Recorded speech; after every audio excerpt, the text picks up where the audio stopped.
I didn't think he was getting the bail just because now we got all this egg on our face. Yeah, that too. Now you made us look real stupid. You made us look real dumb. They took a major L. We spent a lot of money. Called a lot of witnesses. I read somewhere that usually a case like this, they would have like 2 prosecutors or 3 prosecutors. They had 6. Yeah. Y'all know we got to see what the Podfather had to say about this Diddy verdict. Make sure y'all like the video and subscribe. Let's get it. How do we feel about the verdict? People didn't see her as a victim. They didn't. They saw her as an accomplice, a participant, an accomplice, a volunteer, a girlfriend, just someone who, and you got to be careful with, again, real life and the internet. Anytime somebody said that on the internet, here y'all came with your fucking pitchforks signs and pitchforks, ready to kill somebody and stab somebody. Well, I think it's fair to also say that she was a victim, obviously, of domestic violence. We saw that in the film, but was not maybe a victim. But that's what the other shit. They were trying to tie that. If we see how she was a victim of domestic violence, so all of this is true as well. Right. Everybody that they called to the stand to say, hey, he's abusive, or I witnessed this, or I was around for this. They fired right back, the defense, with, did you work for him again? Did you call him again? Did you reach out again? Were you paid by him again? So it wasn't just Cassie, it was everybody that they brought up there to tell the story. There was another story. So now, to the average juror, if it comes down to this, if he's this bad, why you keep trying to be around him? You're not a victim, you're a volunteer. That's it. Now why you keep coming back if he's this bad? So now I don't believe that he's this bad. And again, listen, it's that. Again, they showed the jury these sex tapes, like we said. Niggas got eyes, yeah. Especially if they saying, when we watched it, here ain't that bad. So you told us about freak offs forever. We finally see one. It wasn't that bad. Or we see one where you are voluntarily like, no, smack that thing. Well, that's choke what I'm saying. me, do this, do that. It's like, yo, dog, were you really being? I'm not going to say that people need a better understanding of coercion just because the jury found what they found. I think they saw enough to say or conclude the way. Y'all wasn't coerced. Yeah, like that part. That part I don't think is that deep. I don't know why the feds would try to. Seem like they loaded up on charges that they just wasn't able to prove. Yeah, they overshot for sure. And I think that they did that in hopes that he would plea out. Absolutely. We're going to stack the deck right here. We're going to give you 59 charges. We know 47 of them is bullshit, but we trying to scare your dumb ass into taking 7 years. Yeah, but see, now I'm mad at how y'all showed up to my home. That's all part of the play. I'm mad about how y'all treated my children. Bro, we started off saying this is all theater.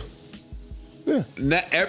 No, it was theater, but some of us, me being one of them, thought that, hey, the feds have a 90% yada, yada, yada, and if they're showing up this way, it's for a reason. They look like they know what they're looking for. The feds don't come unless they got you. That's the normal. They're being rather aggressive, so I mean, it wasn't just security. Yeah, it wasn't just psychological for Puff. It was psychological for the viewing audience as well. Which is all part of the play. Which is all... Because again, everybody says, yo, dog, the feds don't come unless they got you dead to rights. So that's they came. Even from the hood, that's our understanding of how they move. That's why a lot of us were sitting there saying they got them. Yeah. Before we heard all a piece that of the and came away with some fucking baby oil, and that was the shtick the entire time, bro. Yeah. And we kept waiting for them to add. And the average person don't have enough money to fight them. You got to think about that too. Like, dog, their percentage rate is high. But most people don't have enough money to really go to war with them. Dog, they sat them with no bail. That's psychological. Certainly not legit money. Most people facing Fed cases may have a lot of money, but that shit is... And, not just that. Somewhere. A lot of that shit, they'll seize your assets, so you can't fight them effectively. Yeah. Dog, y'all pulled me away from the streets, my family, my businesses. We're going to break you psychologically by having you sit in MDC. Y'all drained me of my money. I sat there for a year. Like, I would be livid. Can he sue? Can he sue somebody? Who he gonna sue? How? I don't fucking know. You got found guilty. And I'm about to say you wasn't acquitted on everything. You got found guilty. You maybe could sue somebody. I'm not sure who, but it seems like you can civilly. I think even what they found me guilty of.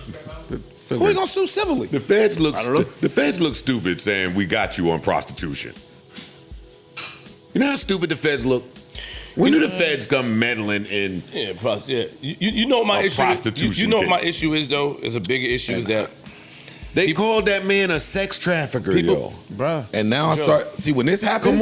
I start to believe the other shit that was being said. Like there was a reason why all of this happened. Yeah. Now if this is all y'all really had, and y'all stacked the deck to look like all of this, okay, there was a real reason y'all. Bro, there were a bunch of rumors floating around. Like it's a ton of now shit sounds deeper like, reasoning while they're saying that this took place. Since 1998, we heard shit. Whatever you've heard about Puff. Yes. That don't just etch in stone that somebody is a piece of shit for me. Like, we need more than that. We can't just keep saying everybody knew and no one did nothing. No. Everybody didn't know all the way, and everybody was not in the place or position there's to also do something about levels of piece of shit. But like does being a piece of saying that you have to be thrown into, he should have been thrown in jail years ago. Like what, for being an asshole? Like was he doing illegal things? Exactly. Or not? Does being a piece of shit means you go to jail? But even the video is a misdemeanor. I was about to say, Mel, The even video the is a video, misdemeanor. it's a domestic violence Yes, charge. it's horrible. It's horrible. I saw him kick this 90-pound girl on the ground, my nigga. It's horrible. Any one of us had the sister that was getting kicked on the ground, we might want the nigga's head. Yes, but for him to go spend the rest of his life in a cell behind him beating on this girl, I just think that was going to be a tough sell. It was going to be a tough sell. That was going to be a tough sell. Yeah. And again, I'm not caping for him at all. I'm not caping for him at all.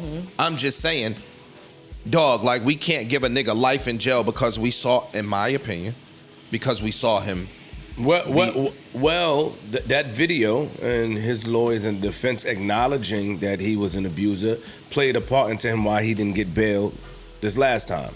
I didn't think he was getting the bail just because now we got all this egg on our face. Now you made us look real stupid. You made us look real dumb. It took a major L. We spent a lot of money. Called a lot of witnesses. I read somewhere that usually a case like this, they would have like 2 prosecutors or 3 prosecutors. They had 6. Yeah. Enough of y'all, yo. Wait. Enough now. But he said that to me. Like, when the fuck do y'all get enough? Y'all are not, y'all on WebMD going nuts now. Y'all can't just keep diagnosing people with what the fuck you think they got. You don't know these people. We're using really big words. Psychology. They don't even know what they mean. No, they know what they mean because they read it up. But psychology, everybody's So a you don't think a psychologist. socio? I don't think Torre is credible enough to call Puff a socio nothing, nigga. Sit down for a minute. We do it. Go gather yourself. Oh. All right, so do I think Diddy has a chance of suing after his verdict? I don't think so. I think a lot of the podcast crew brought up that he was still found guilty of something. So, people will still look at it like, well, you weren't completely guilty, you're not going to get life in prison. And so that should be a win. But everything you went through was justified because you're still some sort of a criminal. So I don't think Diddy will be able to sue. He might want to, but I also think from the way he was acting in the courtroom where he was, bowing down, they said, he was thanking the jury. He was doing like this. They said he was praying and stuff like that. I think at this point, he's just happy to not get life in prison and happy to be, over the worst part of this situation. But once again, he still has to face what these charges that he was convicted of carry. Also, remember, he still has 1 million civil suits. It's not completely over. It's just the worst part of it is over, okay? But, yeah, you see Joe basically saying what he said the last time, which was he didn't feel like Cassie was a victim when it came to every aspect of this case. We know she's a victim of domestic violence, but was everything consensual? All of these people they brought up still working for Diddy. He's a monster. Like Dawn, I saw Diddy do something to Cassie, but yet they asked her, did you go back and try to do music with Diddy? Yes. So, okay, if he's a monster, if he's this bad person, why are you still trying to make money with him? And so it makes those people look kind of funny. And like I said a million times, people feel like Don Richards' testimony hurt her civil suit against Diddy as well. And like a lot of people keep saying, we thought when Cassie went up there, we were going to see or hear a completely different story. We thought, we were going to hear she was chained up to the washing machine, as I keep hearing Onk say. He was the guy who was covering the case with DJ Academics. Everybody thought, we was going to hear these crazy stories about Cassie chained up and all of these celebrities who was taking turns on her. But that's not what we heard. We really heard that she might still have feelings for Diddy. We really heard that she at times was expressing that she enjoyed the freak-offs. Now, whether she was doing that to please him and make him happy, only a psychologist and somebody else could determine that. But from what we saw her purchasing prostitutes. We saw other women who were being paid for and put up and taken care of and lifestyle provided to by Diddy in exchange for these freak-offs. And that's what we constantly kept hearing. It wasn't all of the craziness that everybody was leading this case and this trial up to be, right? But it wasn't all of this stuff that the conspiracy theorists always bring up about Diddy and Jay-Z and the Illuminati and it's all going to come out. They're going to get Beyonce next. It was none of that type of stuff. They didn't even talk about some of the stuff that Diddy was convicted of it in the 90s. And in one aspect, remember in the beginning of the trial, they said this is not a domestic violence case. And I'm still kind of surprised that the jury was able to look at it in that way. And they came up with a verdict that wasn't based on the domestic violence. Now, is he a piece of crap for that? Sure. Does he need to get help for that? Sure. But once again, that wasn't what the case was about. And a lot of people will say this. Cassie chose her justice. She wanted financial compensation and she got it. And I think that's another part that rubs people the wrong way. It's like, yeah, we heard Cassie went through all of this stuff, but you got millions of dollars from this man. And I don't know if the jury wanted to hang him after he paid this woman all of these millions of dollars and she got millions of dollars from the hotel. I think it might have been some men up there saying, okay, but shouldn't your dollar guarantee you certain things in America? If I get hit by a Pepsi truck and I choose to take $100 million, well, if I got my 200, Pepsi should be off the hook now. It looks funny if I get the $200 million or the $100 million and I go to court and I'm trying to put Pepsi in jail and ruin their business after they paid me all of this money. And I think that's how a lot of people felt about the case. So let me know what y'all think about what Joe said about this and the podcast had to say about this. We'll see what happens with Diddy next. Like the video and subscribe. I'll see y'all next time. Peace.